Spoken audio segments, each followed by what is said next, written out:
Imagina una ciudad próspera, bañada por el sol del Valle del Cauca, donde la élite empresarial se codea en clubes exclusivos. Pero bajo esa fachada de respetabilidad, una red de poder y muerte se tejía con una sofisticación escalofriante. No eran los sicarios ruidosos de Medellín, sino los caballeros de Cali, maestros del cálculo y la infiltración, cuyo legado aún nos obliga a cuestionar la verdadera naturaleza del poder y la justicia en Colombia. La historia del Cartel de Cali no es un relato de violencia gratuita, sino una crónica de ambición desmedida y astucia empresarial aplicada al crimen. Todo comenzó en la década de 1970, en una Colombia convulsa, donde la debilidad institucional y la desigualdad social crearon un caldo de cultivo para el surgimiento de nuevas élites, muchas de ellas forjadas en la ilegalidad. Los hermanos Gilberto y Miguel Rodríguez Orejuela, provenientes de un entorno de clase media, no eran ajenos a la ilegalidad. Sus inicios como atracadores de bancos y secuestradores revelan una temprana inclinación por el riesgo y la ganancia rápida, una antesala a su salto al oro blanco. La marihuana fue su primer gran negocio, una puerta de entrada al lucrativo mundo del narcotráfico. Sin embargo, fue la cocaína, con su promesa de fortunas inimaginables y su creciente demanda global, lo que realmente capturó su visión empresarial. La incorporación de José Santa Cruz Londoño, un ingeniero químico con una mente brillante para la logística y la producción, fue crucial. Santa Cruz aportó la sofisticación técnica necesaria para escalar la operación, transformando un negocio incipiente en una industria. En 1978 se unió Helmer Pacho Herrera, una figura enigmática cuya orientación sexual, inusual para el machismo imperante en el mundo criminal, no le impidió convertirse en el implacable brazo armado y financiero del grupo, consolidando así el núcleo de lo que sería el Cartel de Cali. A diferencia de la brutalidad explícita de Pablo Escobar, el Cartel de Cali operó con una estrategia de bajo perfil, casi invisible.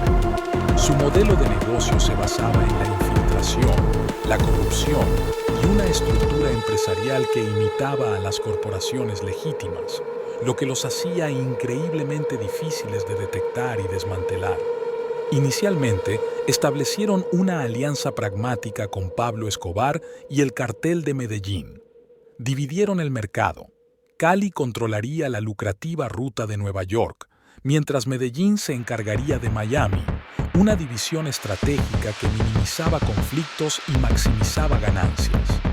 Sin embargo, la ambición y las diferencias en sus métodos operacionales pronto fracturarían esta alianza.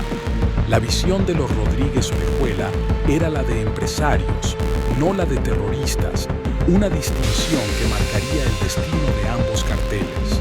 En 1981 formaron el MAS, Muerte a Secuestradores, junto a Medellín, una respuesta brutal a los secuestros de sus familiares por parte de guerrillas como las FARC y el M-19. Este episodio marcó un punto de inflexión, revelando la disposición de los narcotraficantes a usar la violencia extrema para proteger sus intereses, incluso si eso significaba crear sus propias fuerzas paramilitares.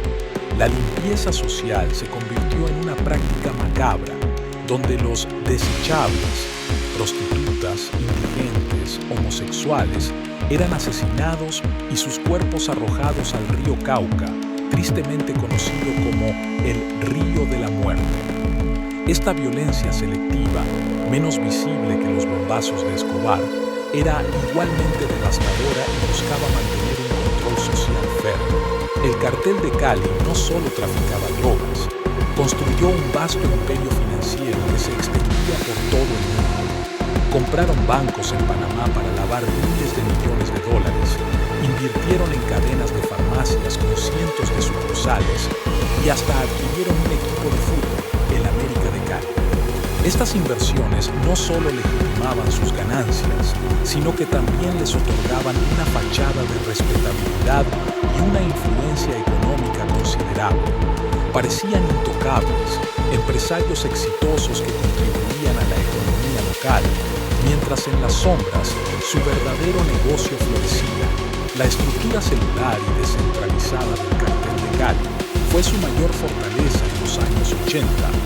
A diferencia del imperio centralizado de Escobar, Cali operaba con células independientes para la producción, el transporte y el lavado de dinero, todas reportando a un pequeño grupo de selenos.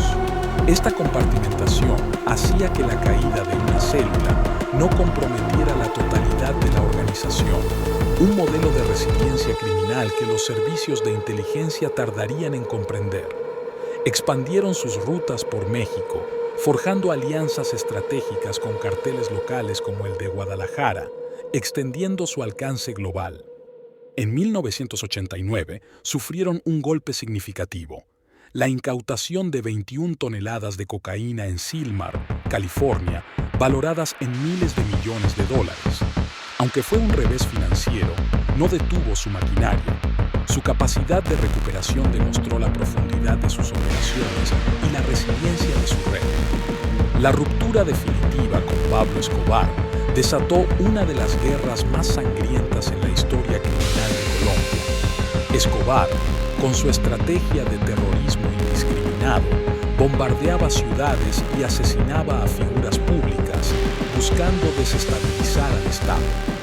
El cartel de Cali, por su parte, respondió con una guerra silenciosa, pero igualmente letal. Su táctica fue la infiltración y la inteligencia, como lo demostró la figura de Navegante, un sicario doble que operaba en las filas de Escobar, proporcionando información crucial a Cali. En 1990, hubo un breve y cínico acercamiento entre los carteles para enfrentar al gobierno, pero la traición era inherente a su naturaleza. Cali no dudó en revelar secretos y orquestar acciones que debilitarían a Escobar, demostrando su pragmatismo despiadado. El punto culminante de esta guerra fue la formación de Los Pepes, perseguidos por Pablo Escobar, en 1992. Este grupo paramilitar, financiado y dirigido por el cartel de Cali, con la supuesta colaboración de elementos de la fuerza pública y agencias de inteligencia extranjeras como la DEA y la CIA, se dedicó a cazar y eliminar a los asociados de Escobar. La caída de Escobar en 1993, abatido en un tejado de Medellín, fue el resultado de una compleja red de traiciones y colaboraciones. Para el cartel de Cali, significó la eliminación de su principal rival y el ascenso a la cima del narcotráfico mundial. Tras la muerte de Escobar, el cartel de Cali alcanzó su cenit. Se estima que controlaban el 80% del mercado mundial de cocaína y el 90% del mercado europeo, generando miles de millones de dólares anuales. Su poder era inmenso, su influencia omnipresente. Su violencia, aunque menos ostentosa que la de Medellín, era igualmente efectiva y aterradora. La limpieza social continuó, eliminando a aquellos que consideraban desechables, manteniendo un control social basado en el miedo y la eliminación silenciosa. El Cali KGB, dirigido por Jorge Salcedo, era una red de inteligencia sofisticada que vigilaba cada movimiento en la ciudad. Contaban con 5.000 taxistas espías, interceptaban llamadas de embajadas y tenían ojos y oídos en cada rincón, creando un estado de vigilancia total. Su capacidad de corrupción era legendaria. Se rumoreaba que sobornaban a presidentes, como Ernesto Samper, financiando campañas electorales y asegurando la impunidad. Esta infiltración en las más altas esferas del poder político es quizás el aspecto más crítico y preocupante de su legado. La historia del cartel de Cali nos obliga a reflexionar sobre la fragilidad de las instituciones democráticas frente al poder corruptor del dinero ilícito. ¿Hasta qué punto el Estado fue cómplice o simplemente superado por esta organización? El fin del cartel de Cali, como el de muchos imperios criminales, llegó desde adentro. Jorge Salcedo, el jefe de seguridad del Cali KGB, harto de las ejecuciones y la brutalidad, decidió traicionar a sus patrones. Contactó a la CIA y la DEA, proporcionando información vital. Esta colaboración llevó a una serie de raids intensos. En junio de 1995, Gilberto Rodríguez Orejuela fue capturado, escondido en un armario. En agosto, Miguel cayó en un apartamento fortificado. Santa Cruz, Londoño y Herrera se rindieron poco después. El imperio se desmoronaba. La caída de los líderes no significó el fin de la violencia. En 1996, Santa Cruz Londoño murió en prisión, supuestamente golpeado por paramilitares. Herrera fue asesinado en 1998 por rivales del Cartel del Norte del Valle, una muestra de que el vacío de poder siempre es llenado. Los hermanos Rodríguez Orejuela fueron extraditados a Estados Unidos entre 2004 y 2005. En 2006 se declararon culpables, recibiendo condenas de 30 años de cárcel y el decomiso de $2.1 billones. Admitieron haber importado más de 200 toneladas de cocaína. La caída del Cartel de Cali fue presentada como una victoria rotunda contra el narcotráfico. Sin embargo, la realidad es más compleja y sombría. Su desmantelamiento no erradicó el problema, sino que lo transformó.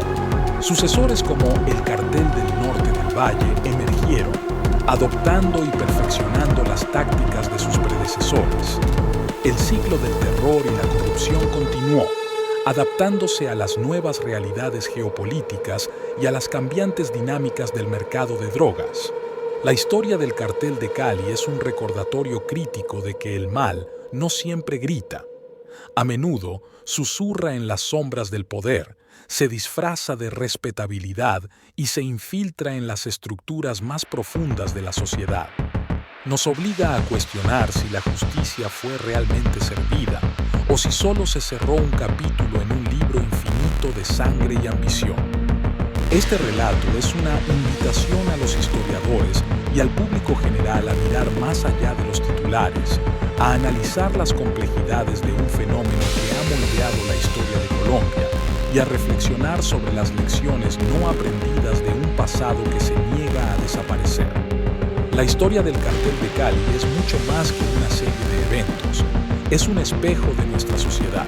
Te invitamos a investigar más, a leer los testimonios, a analizar los documentos desclasificados y a formar tu propia opinión crítica. ¿Qué papel jugaron las instituciones? ¿Cómo se permitió que un poder tan oscuro creciera bajo la luz del día? Comparte tus reflexiones y únete a la conversación para que las lecciones de este oscuro capítulo no se pierdan en el olvido.